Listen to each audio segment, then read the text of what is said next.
Welcome back to the battlefield. Today, following the adventures of our growing Scottish kingdom, we will hopefully make some more progress against the Arverni. Now, they have sent one full army around to our direct south, and they will, I would imagine they will shortly be overwhelming our ally to the south. That's not necessarily a bad thing. If they do take this settlement, I have positioned an army nearby and will hopefully be able to counterattack, and instead of liberating this, I think I will actually just capture it now. But I believe we ended just after the siege of Asantio. We took enormous casualties, but we are working on replenishment and recovery already. So I'm just trying to check around and make sure there's not anything else I have missed before moving on to the next turn. Now it looks like our finances are struggling a bit. That is in part because we had to stop taxing the province of Gallia because a great fire swept through the city, our port city, our initial foothold. And since we don't have a ton of money, I think I'm going to try and let it just repair itself over time. That fishery is going to take a long time to repair though, so I'm just going to do that one manually right now. And then we will just wait and see on these other two. As far as the rest of our money is concerned, I would like to spend it, but none of these buildings seem like a major priority right now, and we need to make sure we have enough money to fill the slot that will be the vacancy that will be caused by dismantling the German settlement. I would also like to save up and upgrade some of or expand some of our cities back here. I might just keep waiting to expand the capital, Canaledunnen, first. Yeah, it looks like that's everything I want to do this turn, so let's just go ahead and go straight to the next one. Okay, it's not quite everything I wanted to do this turn. Our governor, back at our capital, is still busy doing his work. I'm not too concerned about getting the Empire maintenance reduction right off the bat, so let's start working towards agricultural improvements. That was probably the wrong thing to do, but it'll be okay.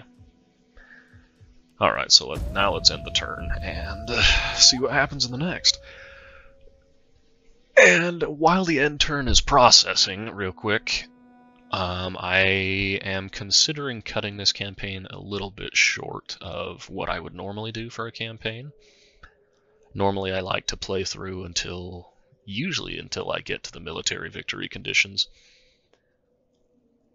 But this campaign has... I don't know, I can't say that I'm terribly interested in this faction, and now that I feel like we are mostly stabilized, I don't know, I might be looking to begin a new campaign soon. But there should still be at least several more episodes of this campaign. If you guys are interested in watching me pursue this campaign further, please let me know. I haven't made any decisions on whether or not to cut this campaign short yet. I'm just kind of toying with the idea. Alright, so back to the top of the turn. Nothing interesting happened over the end turn, which in many respects is a good thing. Now our spy has leveled up, so let's go ahead and keep him going. We're actually going to start working on some of these assassination skills. And it is time to start moving our armies down further into enemy territory. It appears we are in position to fully capture the province of Gallia. However, we're not quite close enough that we can get both armies there. Let's take a quick look with our spy and see how far the enemy armies made it. Alright, so they are somewhat close by. They could manage a little bit of a counterattack. Yeah, so let's not launch the attack just yet. Let's move up to the borders and pick up a couple more troops before we launch the attack. Now, what troops do we pick up?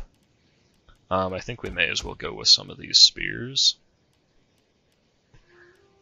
And then we could just send them into the fight first, kind of as a sacrificial unit. Now, these guys don't have a ton of movement range, but I think if I move them into this province, they won't be able to recruit very many more troops, so I am tempted to leave them back in the city of Trevorum so that they can recruit 2 units instead of 1, and they could get axemen as well.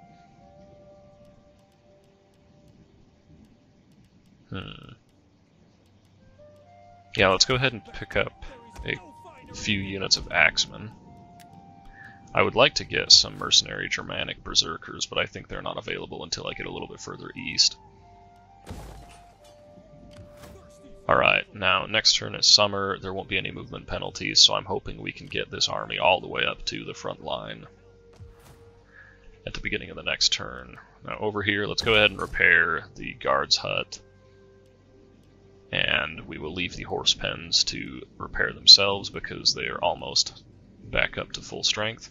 Now unfortunately the Arverni did pull away from their attack, and that means we won't be able to take over the city of Lemonum. But it means we can keep our army back and continue working on some public order. So we'll just move them a little bit closer to the city of Bibracte and have them patrol for another turn. And that's all that we have money for, so let's just end the turn and move on to the next one real quick. Alrighty, another uneventful end turn. The only thing that happened that we need to pay attention to is that the Arverni are withdrawing all of their forces to the city of Nemassos, and there they are gathering in what appears to be an attempt at their final stand. Alright, as expected, this army has just enough movement range to get close enough to help with the siege of Bibracte. Now, we will completely overwhelm the enemy, but that's exactly what we want to do, so we will march our second army forward, and I could even bring this third army into the fight and just auto-resolve it. Well, let's see what the odds are right now. So we'll retain 85% of our armies if we just auto-resolve right now, and honestly that seems pretty good. But it's possible we can spread some of the casualties around even more by bringing in a third army. And this is improve the amount of force that we will retain, but I think a lot of that is accomplished just by bringing in a huge amount of extra soldiers. Either way, let's go ahead and go with a balanced stance, auto-resolve this one out, and see what the damage is. Looks like our cavalry took a little bit of a beating. Alright, but I'm quite happy with that result. We definitely don't want 3 agricultural buildings. Let's go ahead and raise Bibracte to the ground, and we won't quite have enough money to build any more of these buildings. But that's okay. We'll have this army pull back so that they can, 1, hopefully get a little bit of replenishment off of our allies, and 2, they won't be taking any of the food supplies from this settlement, because this settlement will start to run out of food very, very quickly. And none of these forces gained any experience or anything like that, so there's nothing to worry about there. What I am a little bit concerned about is these 2 open build slots. I'm just looking around real quick to see if there's any buildings I can cancel construction on so I can redirect the money. But it doesn't look like it, so I think we'll be okay for one turn without getting slums. I hope we will. Not 100% sure, but I think we'll be okay for one turn.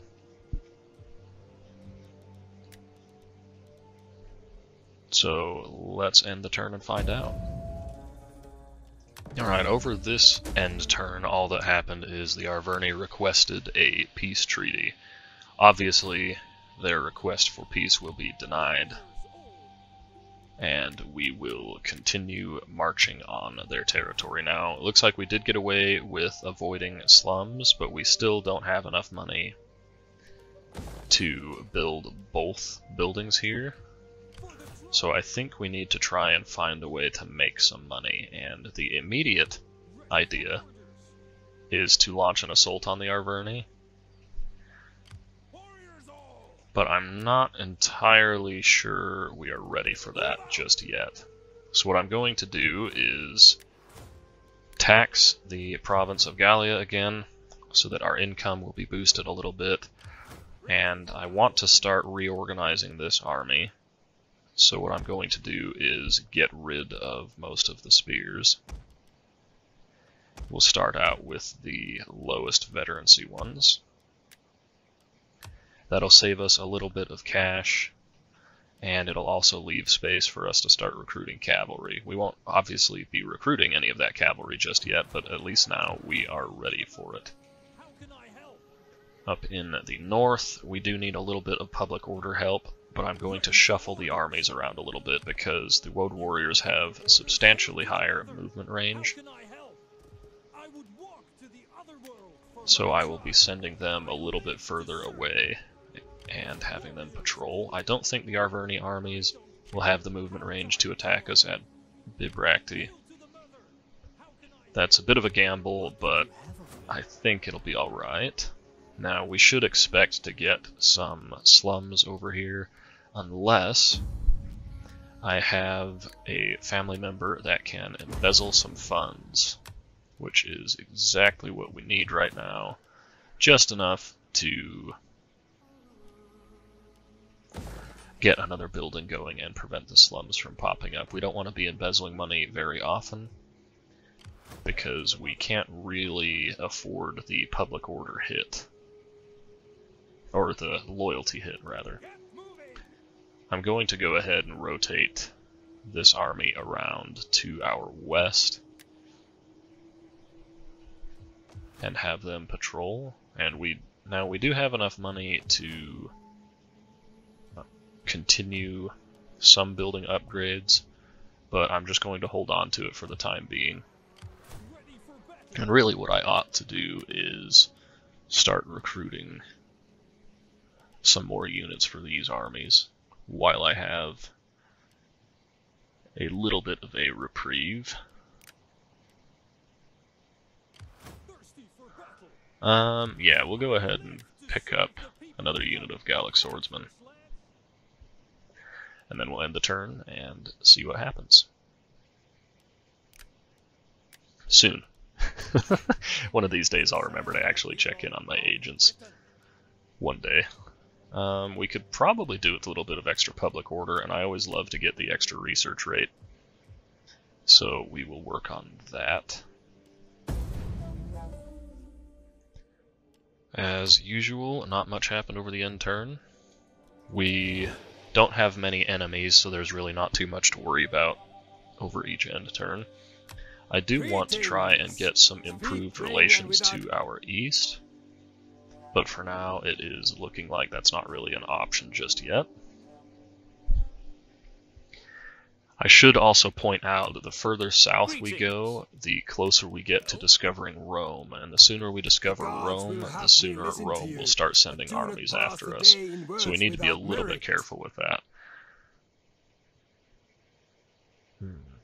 Alright, now, the Helvetii really want trade, and I could get probably a fair amount of money out of it, but if I accept trade with them, it will make our German neighbors to the east angry, and so I need to decide to either expand further south or begin conquering east.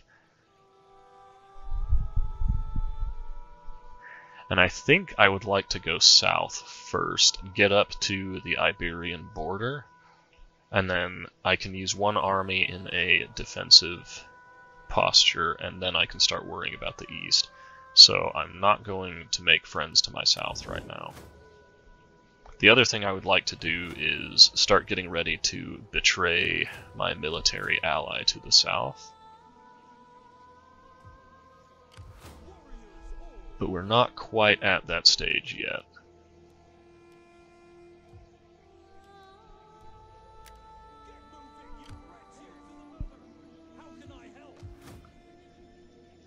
Back in the north, we have a couple of options for things we could construct. And yeah, we may as well spend a little bit of money in the province of Belgica, because I don't want to be sending armies back there to maintain public order. So let's go ahead and improve the Shrine of Andraste so that it will maintain public order on its own. And let's start thinking about what research we want to do. Let's see, so a 2% tax rate would be nice, but it's not a major draw right now.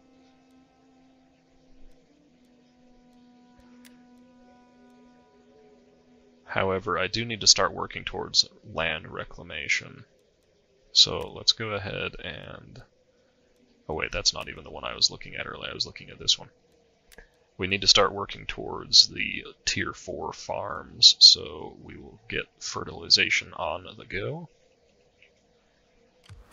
This army is still recovering a little bit, and they still need some cavalry recruits, but we're not quite ready to pick up any cavalry yet.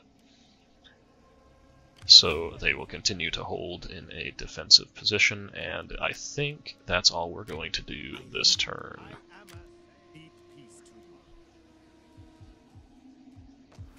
Let me just make sure every province has its construction sorted out. Yeah, we're good to go. Alright, let's go to the next turn. Now, the final battle against the Arverni will be quite difficult. They have essentially 3 full stack armies here already, if we include the garrison. So we will need a lot of troops to take them down in an effective manner. You know what, yeah, let's go ahead and bring all of our armies down to the front. Public order is not too severely impacted by pulling our army out of there. Now it is interesting to see the Helvetii, or the Helvetii, moving up to our border. It's a little bit of a concern, but I don't think they will launch an attack just yet. I hope they don't, because if they do, our garrison is definitely not strong enough to beat them. Now, what I'm going to do is move the High King down here and try to set up an ambush. We only have a 65% chance of actually launching the ambush successfully, but that's still reasonably good odds. I'll bring the secondary army down close enough that hopefully the Arverni can see it, and the goal here is to get them to think, hey, we've got basically 2 full stacks, we can launch an attack over here, and then we'll catch them in an ambush.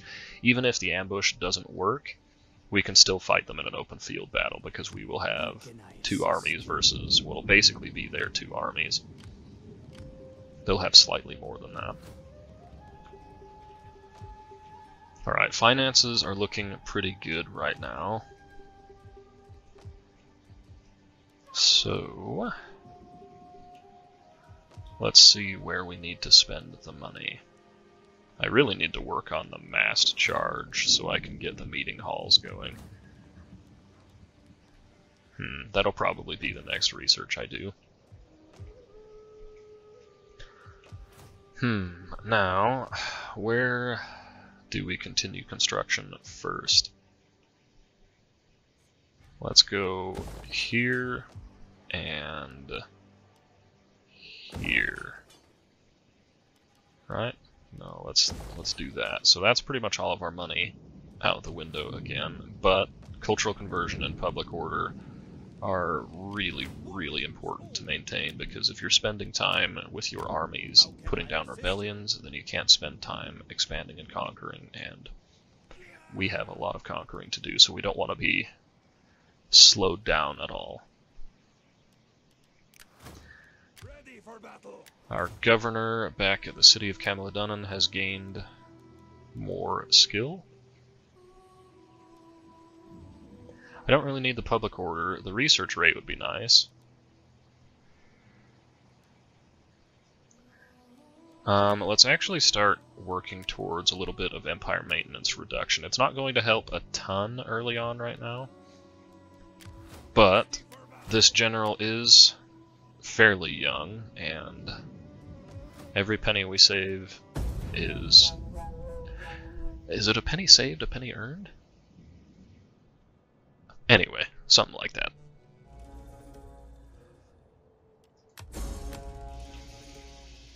Alrighty. It looks like the Arverni decided not to charge out and attack us, which is good for us, bad for them, because it means now we can launch the attack on our terms. So, let's see, which army do we want to actually do the attacking?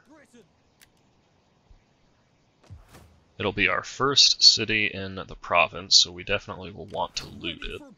So who gets more money out of looting?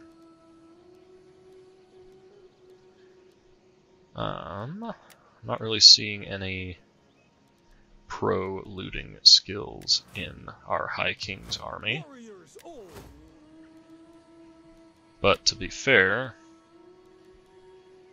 we don't really have any of those skills in the other army either.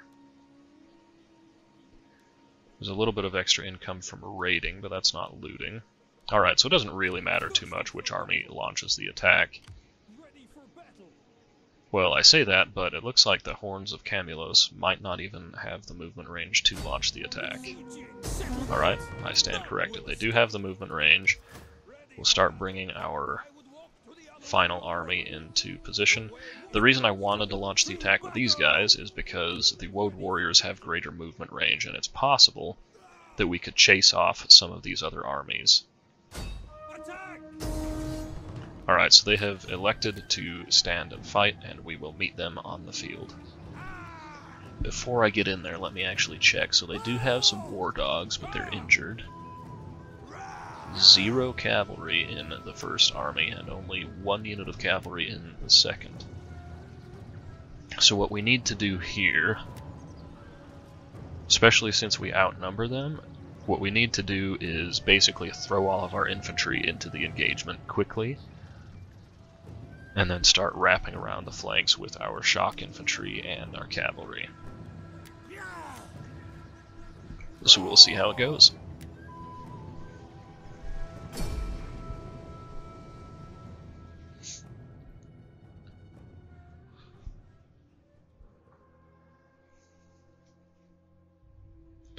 One of the main dangers we face here is that I believe the majority of their spear units can either form a shield wall or some kind of short pike phalanx.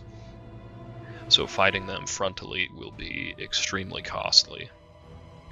But we do need to pin them down. That these spear and shield units do make up probably a third of their infantry base. So we will need to allocate a lot of units to pin them down. Ideally, I could use my spears to pin them down from the front, but I don't think I have enough spears to pull that off.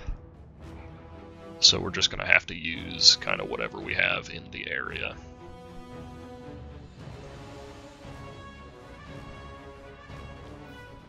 The nice thing about them standing their ground instead of running away is it means we don't have to chase them as far. Alrighty, so our reinforcements are coming in from directly behind us. I don't know if they will charge or if they will take a defensive position.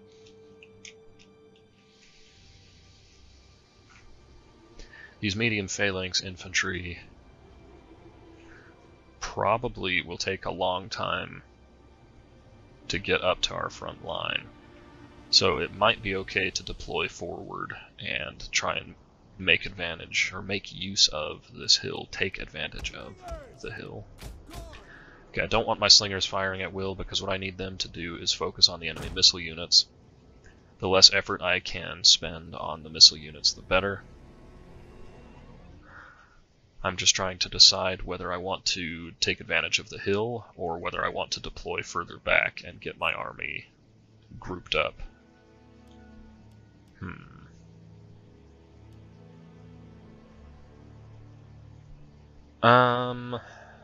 I think our advantage is more in our numbers than it is in our positioning here, so I'm going to focus on getting my army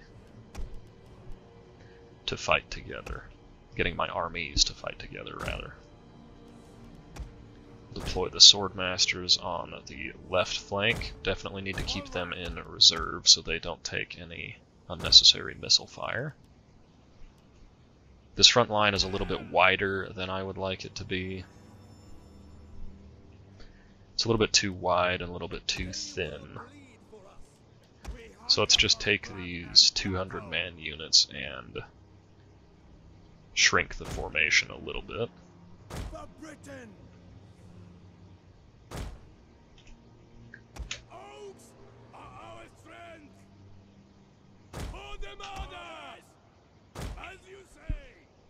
Alright, so that's the formation size cut down a little bit. We use the ambushers as a little bit of a screening force for the Swordmasters, because we really do not want the Swordmasters to be taking missile fire or cavalry charges or anything like that. Alright, and we are ready to go. It's also possible that I could use my skirmish cav to bait the enemy into an early charge. Enemy reinforcements approaching.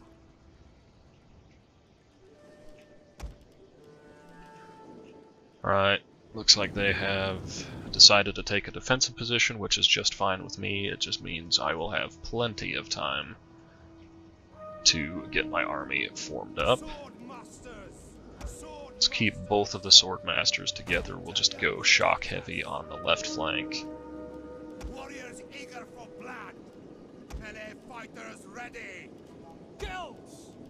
Axe warriors! The oaks are our strength! Warriors! Let's just work on getting our second line of infantry prepared. And you know what? I'm actually going to throw these spear warriors up front. I don't really care about keeping them alive, because they are just locally recruited troops. So they're not terribly important to me. We'll bring up the second line and have them focus a little bit on the right side just to try and balance out our troops a little bit, and then the war dogs, of course, we will bring to the front and probably have them charge in straight off the bat. Looks like the enemy have still not decided to make a move on us yet.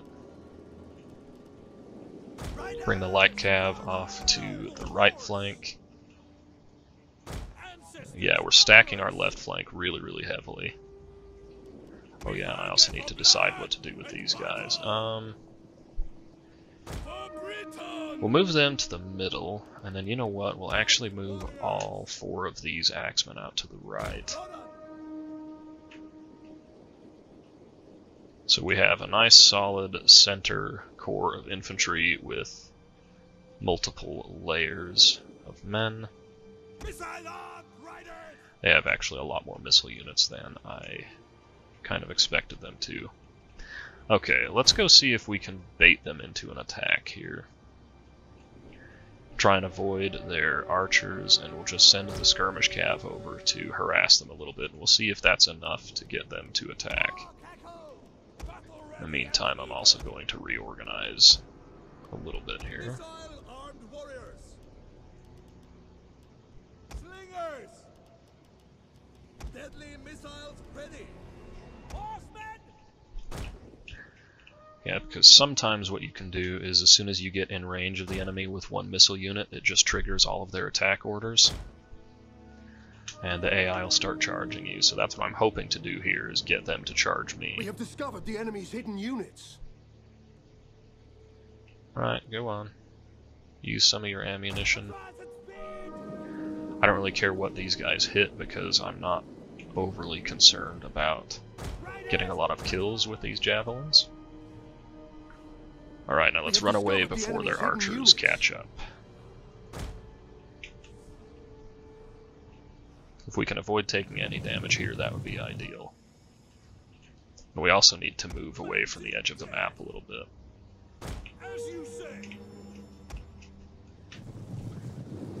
Alright, it looks like they are chasing. They're sending their cavalry after us. There's possibility that we could actually kill their general right here. Let's stay close and see if we can get him to make a foolish mistake. Nah, it looks like their general isn't going to take the bait. That's too bad. Yeah, all we're trying to do here is get them to charge to us. If their skirmishers start to get close, then I will just send the war dogs out. It'd be interesting to see war dogs versus war dogs. I've never actually seen that. Alright, so they have stopped, which is a little bit weird.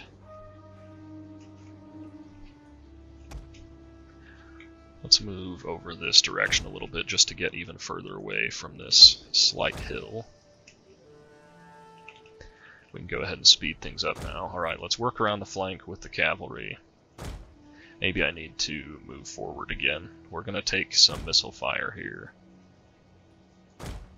But I need to try and bait them into an attack again.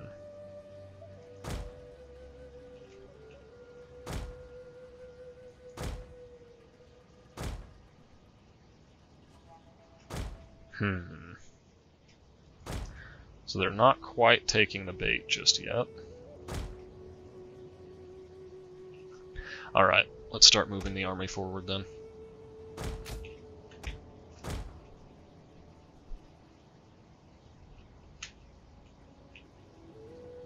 We have discovered the enemy's hidden units.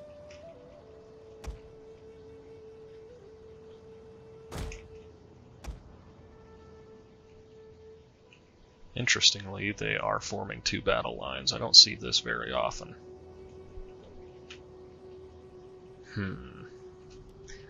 What kind of range do their archers have? That's not archers. I might not even be able to see any of their archers. Alright, so the Germanic hunters have a range of 165. My slingers have a range of 194. So I could move the slingers forward and give them a little bit of a peppering. That would probably draw them into an attack.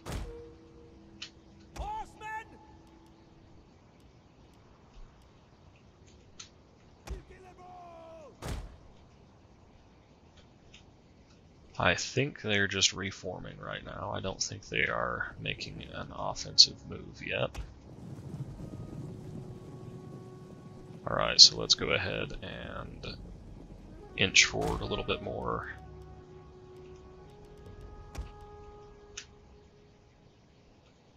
We have discovered the enemy's hidden units. Alright, it's looking like it's a good thing I stacked heavy on the left side because it seems like most of their force is out that direction. Alright, they only have the one unit of cavalry, so I'm actually going to move the dogs forward, have them release the hounds, and we'll go from there. I also really ought to create a bit of space for my slingers to retreat to.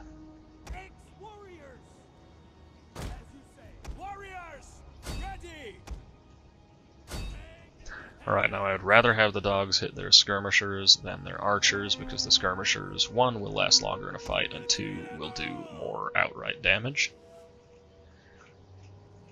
And as soon as we have released the hounds, we can just fall back.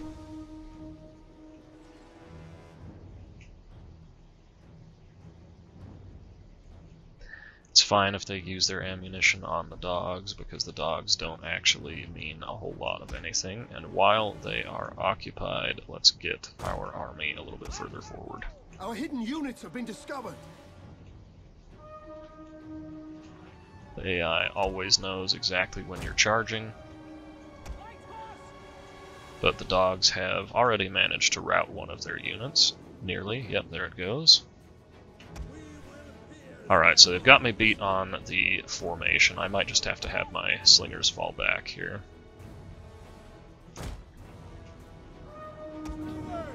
Yeah, especially because I didn't leave them on fire at will. Let's just have the slingers move back.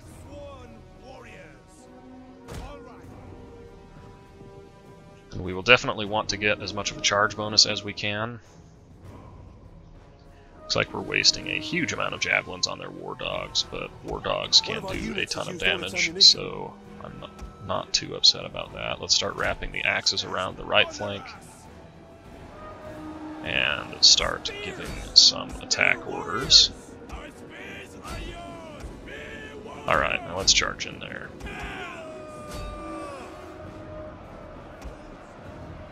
Let our boys use as much ammunition as they can, and then we'll start pressuring the left flank.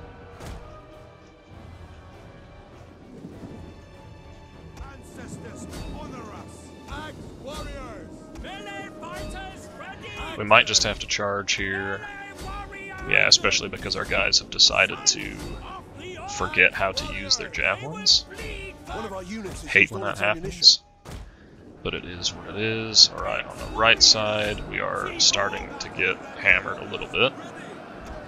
Send our cavalry in to disrupt their missiles, and then start having the axemen work their way around.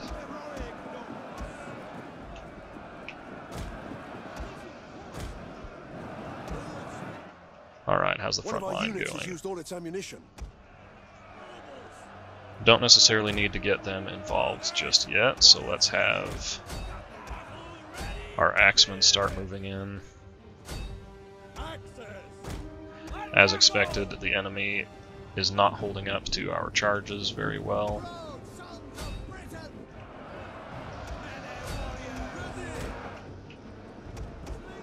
Their missile units are doing fine, but I'm not concerned about their missile units at all. We have smashed through on the right flank. One of our units has used all its ammunition.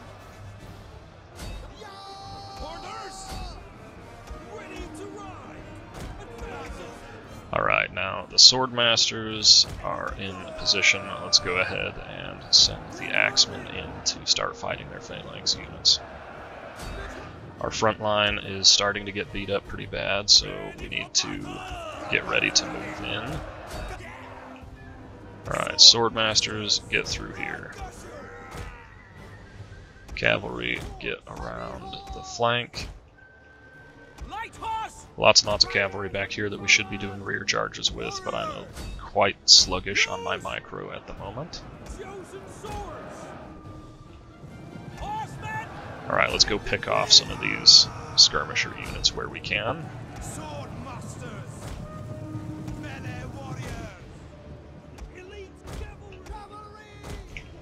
I'll keep some of the cavalry in reserve. Oops, I've messed that up pretty bad. I meant to have them just use their skirmishing abilities. Alright, now the swordmasters can go in and start helping out against their phalanx units. We'll have both of our generals charge into their general spearmen.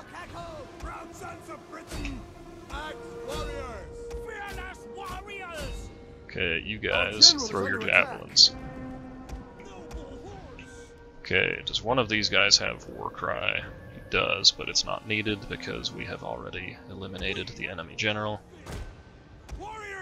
Our slingers have also finished off one of their missile units. We'll just have them start trying to focus on some of the enemy phalanxes. Alright, now where's the cab in the center? Light horse needs to pull back. I want my cavalry to be in position to chase down a lot of these enemy units. The enemy general is dead. It's possible I could even use the war dog handlers for that purpose. Our swordmasters are absolutely chopping their way through the enemy, which is exactly what we want to see. Alright, let's try and get a little bit of an engagement going there. Still have a couple of axemen just hanging out. Let's go ahead and start throwing bodies into the meat grinder and pulling the cavalry back so that they can do some rear charges. Alright, we have this phalanx unit pinned down, so let's charge in there. Our frontline spears are getting beat up pretty bad, but I don't care about them surviving at all. Have these guys just kind of form up around the edge.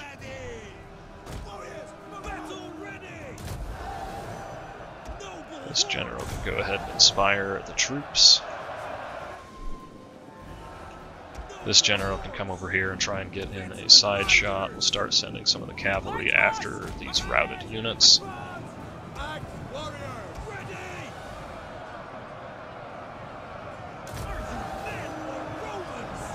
Alright, their phalanx did manage to turn and face our general, which is unfortunate. So let's actually pull him out of there. Just start sending in bodies over here. Let the sword masters do as much damage as they can. Alright, so things are going quite smoothly.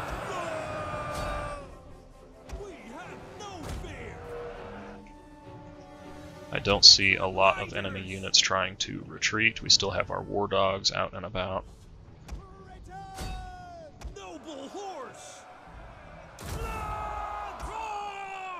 Okay, cavalry, do your thing.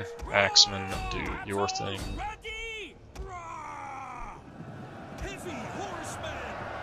No sense sending cavalry in here. There's not really an opportunity for a good charge there.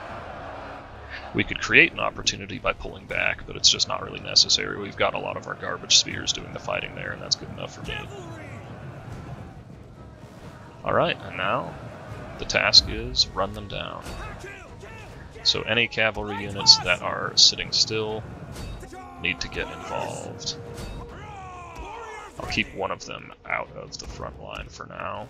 Gotta tell our missile units to not use their ammunition if we can avoid it, because we just don't want any friendly fire, and then we will just let the rest of this battle play itself out.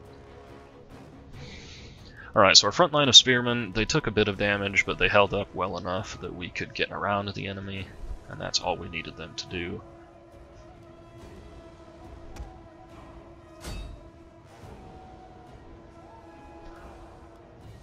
So, nothing special here, just chasing down the enemy. Yeah, I'm happy that these spearmen held up as well as they did, because they're not particularly good units. But there are 300 men in each unit, so they have some survivability. Alright, let's quit the battle and see the result.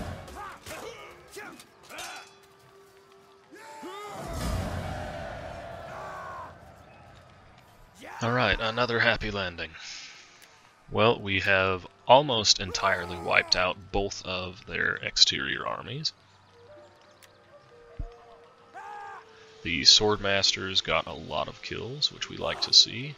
It also really helps to rout the enemy on our left flank. 510 on this axeman. They must have been chasing retreating units. The spearmen, wow, 226 kills on this spear unit is actually really impressive. The dogs put in work as well. So anyway, a successful battle. I'm going to ransom the captives because we need the money. This one remaining spear unit should run away. But because we kept our main army back, they have enough movement range to chase these guys down and still get back to the city. So 100% of our force remains after quickly wiping them out.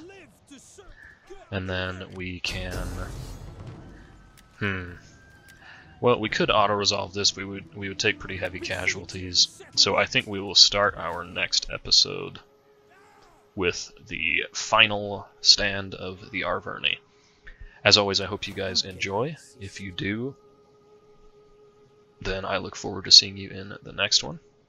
Let me know your thoughts on whether you would like to see more of this campaign, or whether a couple more episodes will be good enough for you. And also give me some ideas about what other campaigns you would like to see next. I'm thinking about doing probably a Hellenic campaign, a Hellenic culture, but I have a couple of ideas of my own. So anyway, let me know what your thoughts are, and I will look forward to seeing you in the next one.